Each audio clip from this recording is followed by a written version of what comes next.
Hi guys, I'll be just like starting in a moment. I'm just like making a reply right now.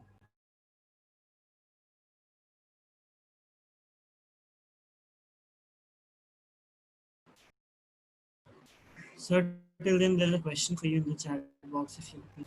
Yeah. I'm writing a response to it. Yeah.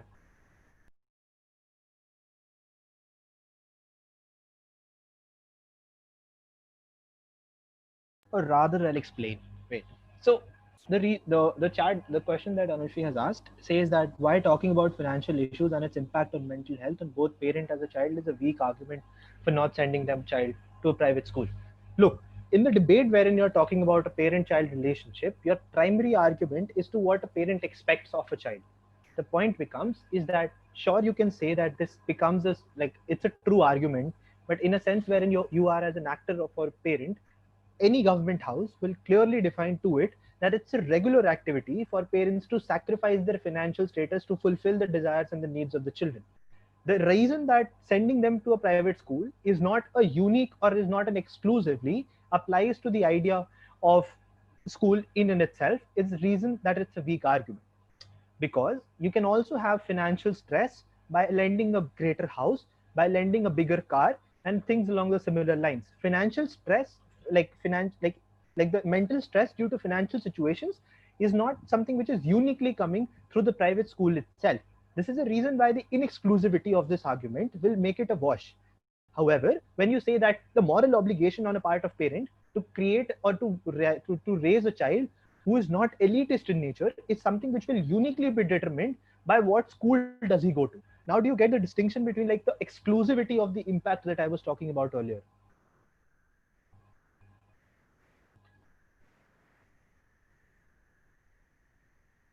Anushri, did you hear what I said? I mean, like, was I audible? Hello? Couldn't hear. Voice is not- I couldn't Yeah, hear. yeah, I could hear you. Yeah, I got my answer. Thank you. Cool. Perfect. So that was the Yeah, hello. idea. So Like, I'm so sorry for going off the track. I'm just inquiring. Like yesterday, like in a debate, like the motion was that this house would create a 51st state for African American residents. Okay, so yeah. when we were like in the op and we bring things like when the government came, they give a like model in which everyone can go in that state. There is no obligation. Okay, so when we say that African Americans are like oppressed kind of community, and when they go there, and since they are saying that there are no obligations on who can go there, then there will be another oppression inside that 51st state. Okay, you like get it? No, I didn't get why did you make this argument? Because what is it that you were Yeah, trying to no, prove? no, like in the course of debate when it was brought up, like Mhm. and they were saying there was another argument that when they'll make in like the 51st state, not all of them would be forced to go there. Okay, so Okay. when we got up and said ki the ones who are left, what happens to them? So we were actually questioning about their safety. But the major clash, the thing which I did not understand was when the edge came up and said that the major clash in the debate was safety of the blacks. But the motion clearly stated that the creation of the black state, it never said about safety. How can the safety become the major clash? I'm just curious. So I think, like, to be very honest, when an adjudicator says that it became the major clash, that does not imply the idea that this was a by default bigger clash. The reason why it became the bigger clash is because both sides argued upon it extensively. Like in any debate, like no matter how skewed the debaters make it, whichever topic was debated most heavily becomes the biggest clash. Secondly, just to make sure like you understand the idea that I was trying to tell you, oppression through elitism, oppression through capitalism is something which is inexclusive on both sides of the house. That is to say, that the structures that are created by more powerful people on less powerful people will also exist in a world wherein blacks live in harmony with white people, because there are also blacks in that society which also are oppressive capitally to the blacks who are poorer by engaging them in sweatshops, and the same hierarchy will exist in the 51st states that also that you're going to create. But the unique oppression, which is not going to exist in that 51st state, is the racial oppression, which is created by unique existence of a different race within that own state. The idea that they tell you that, look, they will stay there is something which is something highly implausible.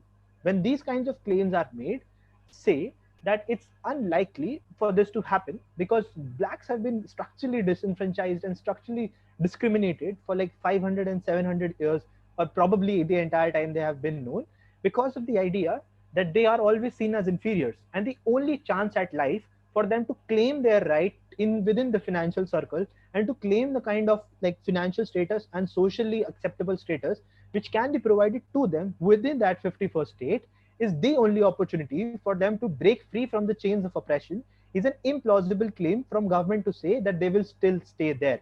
Because as soon as these individuals becomes lower and lower in minority, lower and lower in numbers, the chances of them being structurally like oppressed and to getting facing more extensive oppression becomes more because they're already less in number in nature.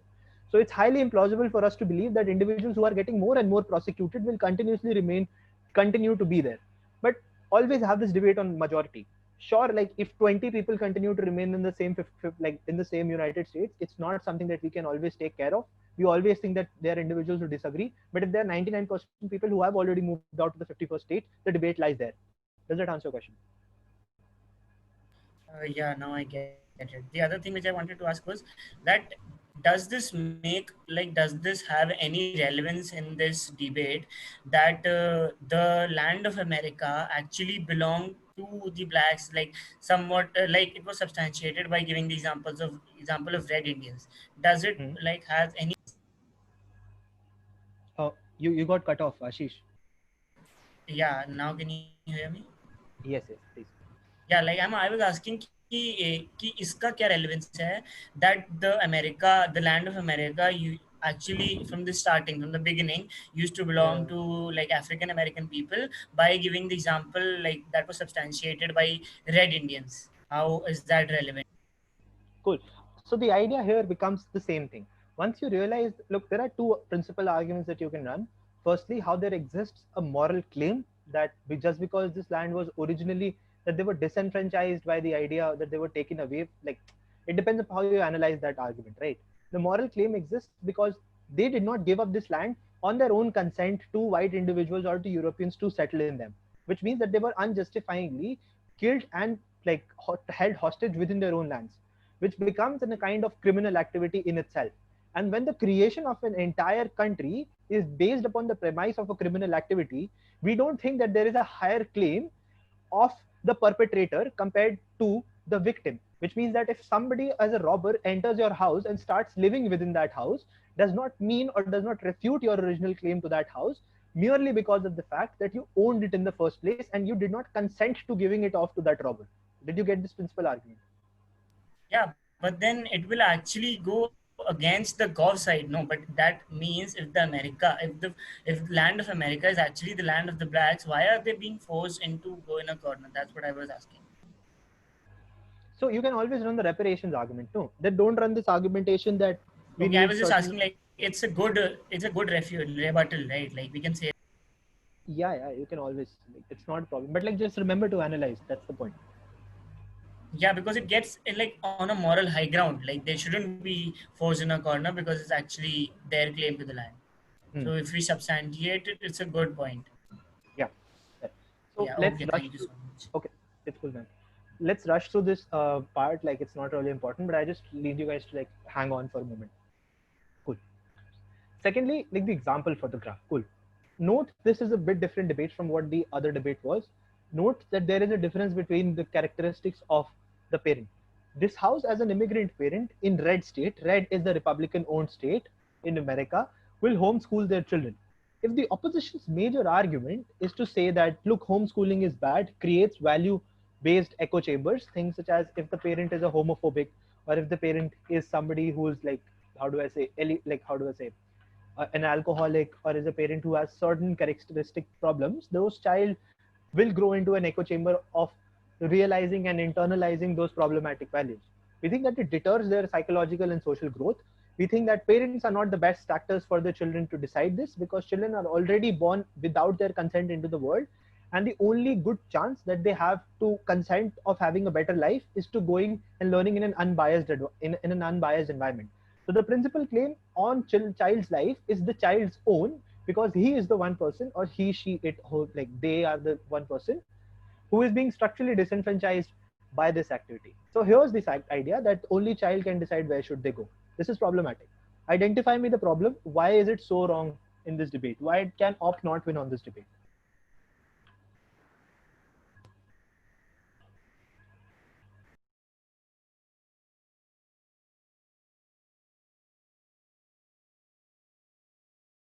I need an answer, guys. Like, why is this a weak claim from op?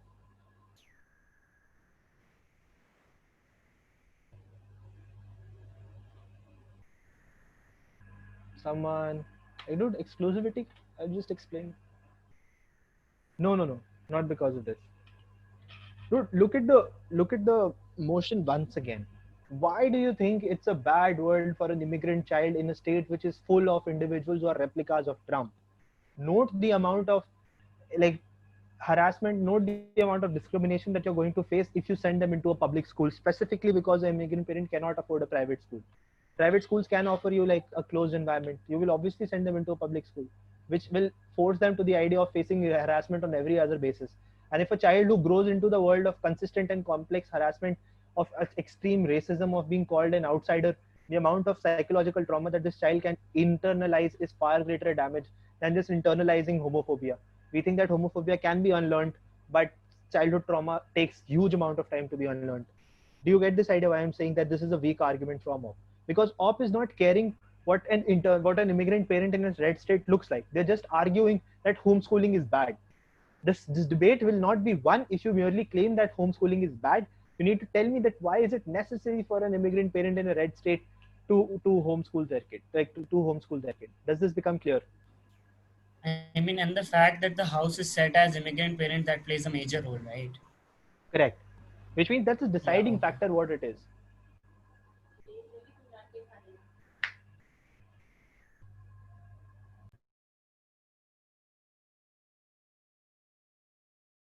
Right. So, okay, cool. Do you have any questions regarding this slide? Anyone?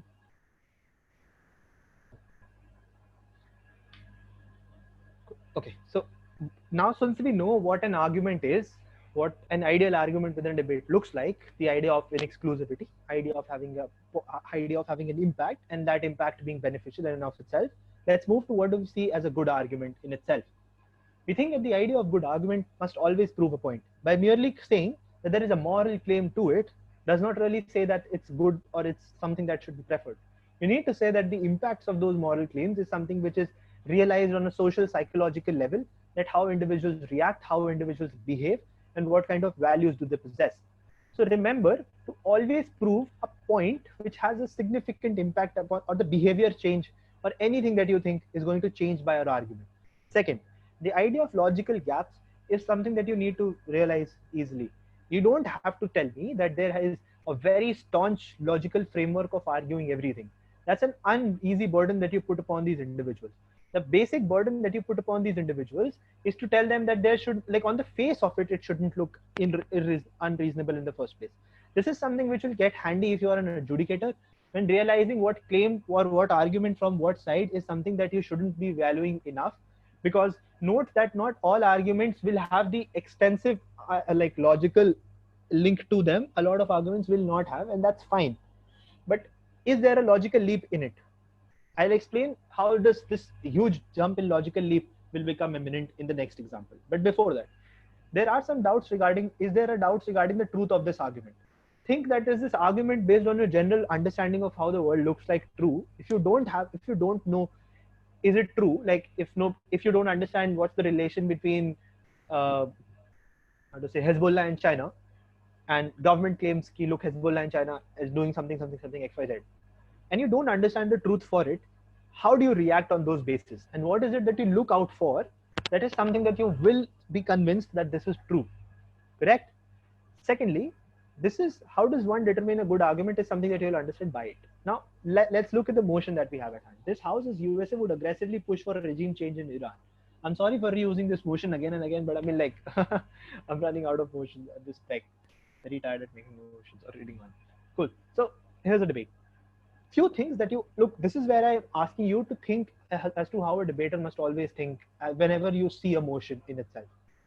Since it's this House as USA would debate, the first thing that you should come to your mind is to say that look, there must be a mechanism to it, right? That there is something that you will mechanize to achieve this idea. So firstly, that I should be looking out for a mechanism. Two, if USA is taking this activity, what is USA's incentive to do so?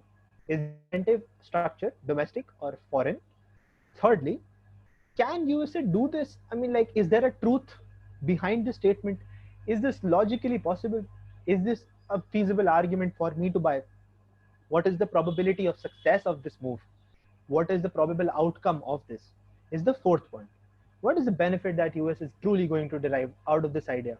Is this benefit that you're seeing is tokenistic in nature, that look, I changed the regime in Iran, look how good a president I am. If this is the only claim that Donald Trump is having while making this decision, do you think that this outcome is true because change in regime will create or cause some amount of civil war within those own countries? Do you think that this outcome, to fulfill Donald Trump's internal ego and to fulfill his realization that he has some control, is a good enough significant impact that we have? Thirdly, just ask why. Like, is this risk really worth it? This is something that you think about more. Is there something that on the face of it when seeing this motion, do you think that there is a fifth question to it? I just need to know. Like, you don't have to be specialized in anything. It's just a general idea of how you look towards world, or when you think, then you start reading motions. Any fifth argument. This is a fifth. What is the fifth point that could be?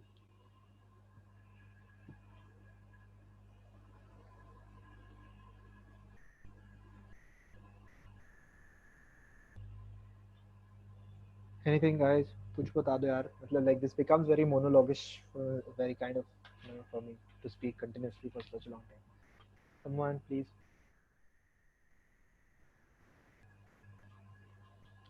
Cool, then let's move on to the next part. Yeah. Here's the point. I'll show you few argumentations, and then I'll expect you to give me a structural analysis of what these argumentations are, whether they're right, whether they're wrong, and you'll realize how to look towards these arguments when they are being made in debate from Gov and from op, or even as an adjudicator when you judge these arguments. And you'll realize whether these arguments are true, good, or bad. Let's go. Cool.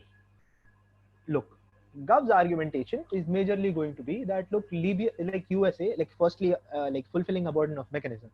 That USA, along with Saudi, will push for funding of rebel groups, will create a local opposition to them, will press for international sanctions on Iranian government to make sure that the economy cripples and Iranian government falls, and they will win on a popular revolt and will create an opposition which will be funded by US. Secondly, we think that US wants regional dominance, and this is where we talk about US's incentive structure, that what is US's need immediately to do this act. USA wants regional dominance in Middle East, and since the only opposing force to the ally Saudi Arabia is Iran, it is necessary for US to have control within Iran's government. The only way he can have control in Middle East. The USA wants to contain Iran from getting hands on nuclear weapons, and this is something which is a tertiary argument. Note, do you think when you were an adjudicator and you thought of those 4 points as soon as you saw the motion? Do you think that this debate has already happened in its best possible case, or do you think that there are certain questions that are still unanswered, or there are things that government could do more? I need a response, and let's be quick. Someone? Do you think from the past 4 ideas that we saw, is there something which is missing out on it? We have just talked about mechanization and incentive structure. Do you think we have talked about likelihood of this revolt getting good? What is the outcome? What is this outcome significant, and all that jazz? Have we still discussed about it? Do you think that this is something that this debate can happen in far greater world? The success or like the rate how will we do it and how it's going to be a success is not been like more substantiated. The other thing which was that like how is it like incentives is there, but then there are points which we can say against it. Like I was wondering if we can bring Iran's perspective in this.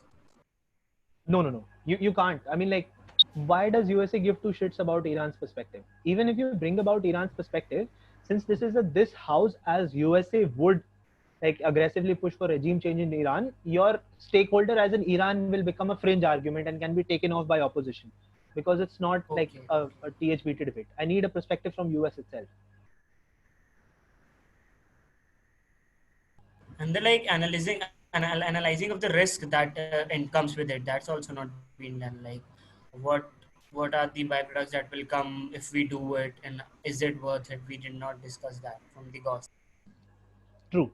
So this is the reason why I was engaging in this exercise, because this idea of looking at emotion and thinking of the probable outcomes is not something which is going to help you just as a debater, but very uniquely as a adjudicator when you give feedback to the people by saying that look, this debate was not good enough, you did not do enough things. This is how constructive feedback looks like. This is where you failed, and this is why it will make help you gain more marks. But secondly, as a debater, you realize that from opposition you can clearly see a logical flaws in their argumentation, wherein they don't tell you that sure this popular revolt exists, but is this popular revolt something which is uniquely going to happen? Like, is this a factually true argument? Do you think that in the status quo or the contemporary Iranian government, which is authoritarian in nature, there exists an opposition that US will be able to fund, and that will this opposition really enjoy legitimacy in itself if it comes to power? What about the civil war that happens? Has USA taken into account for that? Do you agree to just like do you agree to killing hundreds and thousands of people in civil wars just for the sake of having your government controlled puppet? Do you think that what this puppet has an outcome upon US's foreign policy is something that US, like, the government still hasn't talked about? Like, I think that this is a very weak argumentation or weak case from Gov to run, though on the face of it this seems like this has made up the entire debate. Note, let's talk about what it looks like on opposition. An opposition says that look, Iran has anti-West sentiments, so breaking the government is not possible. Government has said that there are rebel groups that we are going to form. Opposition says that these rebel groups will always have an anti-West sentiments against USA, and so therefore they will never actually revolt against the government because all these people already hate the USA. Do you think that this is a good enough response to that argument? Someone?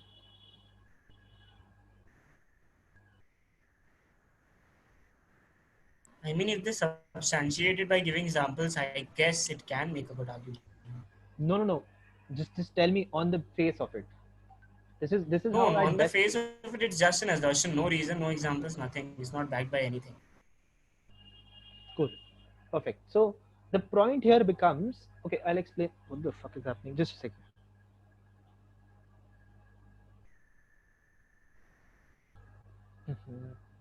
Yeah. So the point here becomes is that you haven't really shown me that breaking the government is something which is directly contingent upon anti-West sentiments.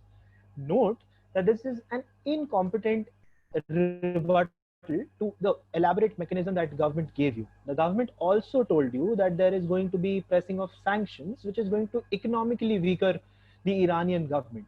Even if there exist anti-Western sentiments, the people, when seeing the economy consistently fall, will take down Hassan Rouhani, even if they think that this is something which is in not the favor of US, because them not getting job is far greater an immediate need than seeing that look, what if US comes in? Did you get my idea?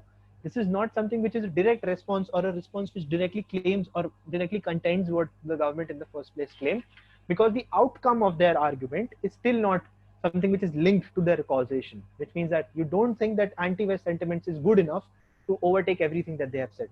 Does this make sense? Yeah, definitely. Like their needs surpasses their hate for the US. Exactly. Secondly, this is one of the weird claims that I had in one of the debates. Like I think this was one of the motions that I did like yesterday in a debate. Opposition really claimed from government's opposition's bench, like my closing opposition claim, that if USA fails, China and Hezbollah will form together to counter a force and make sure that US suffers, and will give Iran nuclear weapons because China is a good alternative to US and thus sabotaging the objectives of USA. In all likelihood, US will suffer more. Tell me, is this a valid argumentation for the opposition bench to make? I don't think so. That's mere assertions, and we don't know what happened. Like China and Hezbollah are nowhere in the motion or debate. Like where did they come? Exactly. So, since there is a lack of creation of incentive structures on part of the opposition without proving to me that what incentive does China has or what incentive does Hezbollah have, what is the connection that they truly have, which results in this action, this is not a good enough argument on the face of it. Remember this as an adjudicator as well, that do not buy arguments just because they have been told to or said to you. You also need to analyze, is this something which is true in itself? Here's the point that I was talking about a bit earlier, that if there is something which is factually you're unaware of, if there is something such as Hezbollah in China you're factually unaware of, how do you put a burden upon opposition to prove to me that this is something which is true? You ask them, have they given me a valid enough response or valid enough explanation that says that there are some interests on part of China and Hezbollah that align to take down US in the first place? Or have they given me any evidence, like historical evidence, that says that there is some proof that China and Hezbollah have already worked together and there is a possibility of them doing so? And what interest do China and Hezbollah specifically in Iran have? These are the questions that like opposition does not answer. Like it's a mere claim on side of opposition that says that look, yeah, two opposition forces will come together and break down another. Does that make sense? Yeah, but I was wondering that. I'm so sorry to interrupt you. I was wondering No, that no, no. what if doesn't the debate goes like out of the way to discuss about China and Hezbollah? Won't that be like derogatory for the side op? It's like the whole other debate. Like Yeah, talking yeah, about yeah. incentives of China and Hezbollah, it's like whole other course to go about. True. And this is one of the another reason why opposition will lose this debate is because oh fuck, we are another on the last 10 minutes. Cool. I'll just wrap up this session in 10 minutes. So I'll tell you what. Look at this. The reason that US is only engaging, the reason that opposition is only engaging in saying that look, the entire existence is based upon the reason that like the reason why US will not like succeed or this will not come out as a viable outcome is based upon if the world says that US fails. But in government's best case, the US is already succeeding. And in government's best case, you're already not tackling the idea that what if the revolt surpasses and you already have a weak argument that is not able to take down their mechanisms, in all likely you're going to lose this debate. The problem also becomes that you don't have a positive case from opposition government. What's a positive, what's a negative case? Negative case means that your entire argumentation is based upon refuting what opposition said without saying that what does your world look like, which means that you also not have to just talk about what happens if USA fails. You also have to tell me that what happens when USA even engages in it. One of the popular outcomes of this would be if you tell me that the only thing that happens is an engagement of civil war wherein a lot of individuals die. There exists no popular opposition to Hassan Rouhani, and therefore whatever leader will US now establish will lack the legitimacy from people, and there is a possibility that there will be a consistent like civil war taking place because of a lack of a stronger front on part of the domestic politics in Iran, which is going to push the world or slip the world back into the civil war stages. We think it's a far worse off world to live in, other than just saying that fulfilling of having control in Iran in Middle East. Does that make sense? Yeah. Okay. So note, just like read through the points that I've written forward to. This is how you need to think about when you look at arguments. Is this the like in government's case? Is this the most effective method of doing this? Did they prove this? Do you think that government has proven to you that the only way to engage or to have certain amount of influence within Middle East is the reason to regime change is a good enough reason to regime change in Iran? Is the harms and benefits already weighed off? I don't think so that has happened because they haven't told you, because we think that dominance in a certain region can happen in economical aspects as well. US is already claiming that we'll put in like economical sanctions to put down Iran. We think that's good enough for us to do so because towards the end of the day, that will also result in like local dominance and suppression of Iran's power if you only engage in pressing sanctions against them. We think that's a good enough method to also engage in dominance by not just engaging in regime Hello, change. Tejas. Yeah, bro. Sorry for interrupting you, but I have a point that if the opposition still crips on making a relation between China and Hezbollah and ends up creating a relation that USA will end up suffering if China and Hezbollah comes up and funds the nuclear deal, then will it be a very viable point or a strong No, point? no, but the reason why it won't be ever a stronger point is because the best case analysis on both sides. Because opposition hasn't claimed or hasn't proven to you the reason why Hezbollah and China will all anytime come together is only when the US fails, correct? Hmm. Which is an Yes. aftermath of the civil war happening or aftermath of whatever like aggressive regime change that you're trying to do. But you still haven't dealt with that what happens during the regime change, the process of regime change or the act that ensues in it, which is a greater burden that you have to fulfill from opposition. If you are able to prove to the best possible extent that China and Hezbollah will come together and will fuck up with USA, I don't think that will ever stand true because in government's best case, you're still winning by changing the regime and still creating a better stronghold on them. Okay. Okay. Thanks. Cool. Thanks, man. So, right, on this idea, secondly, look, if there is a certain problem with the government's model, do you think that the government's model is extremely irrational or is something which is uh, extremely big or something which is out of the world? I don't think like in this debate it truly is. I think like it's fine.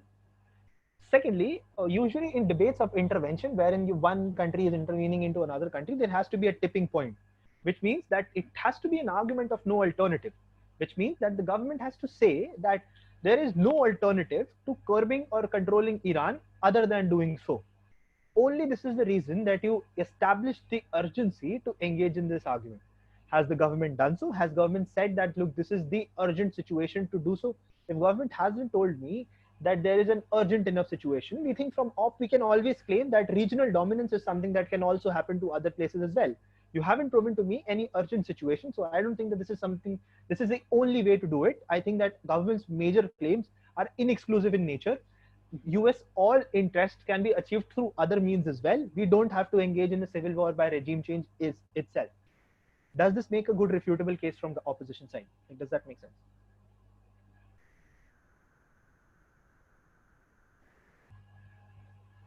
Cool. I mean, like I'm assuming it does. So then, look from op. How does op really establish the idea that what breaks the government is this anti-West sentiment? Is this good enough to say? Does it deal with the elaborate mechanism on what Gov gave? I don't think like that's good enough. What's the likelihood of happening? The Gov is really like thinking that look, a popular revolt will happen.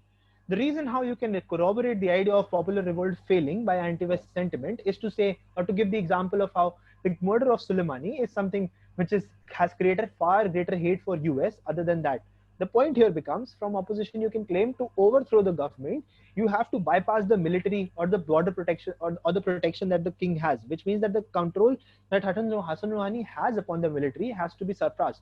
And since you have already killed their general, there is a less likelihood that the military will side with you or the popular revolt will succeed because military will probably end up in killing every and other protest that happens on the face, which means that this is consistent mass murdering on part of government that they are engaging in because they're highly unlikely for this suppression to succeed. Second argument analysis. If US fails and Hezbollah would come together, will form a counter force to make sure US suffers and give Iran nuclear weapons and thus sabotaging the objectives of USA, in all likelihood, US will suffer more. They haven't proven to you what's the incentive for China and Hezbollah is. It since it's unlikely, we need more evidence to prove establish that. Secondly, prove why it's unlikely to fail. If the opposition is not saying that US will unlikely is likely to fail, I don't think like it's a persuasive argument from me from opt to assume government's worst case and then argue on it. Then obviously in most amount of cases government will win. Thirdly, notice the impact of both these arguments. Are they really making a case or are they just mitigating the damage that government is trying to put upon them? There is no solid rebuttal to them. You're just saying, look, if government is doing 10 scales of damage, we'll reduce that from opposition's claim are saying that we'll reduce that damage to 2. But that's still at no point in time. You're overtaking their idea by saying that, look, our claims are greater than yours because I'm not showing them the damages of what civil war will look like. I'm just saying that, look, in all likely your arguments won't win. So that's a mitigation at best. You need to have a positive case, things such as civil war, to win this debate. Fourthly, is this argument important? Is this true that the only way that you can, is this only way that opposition will arise within the world? Which means that what is the truth that Hezbollah and China have any time come together?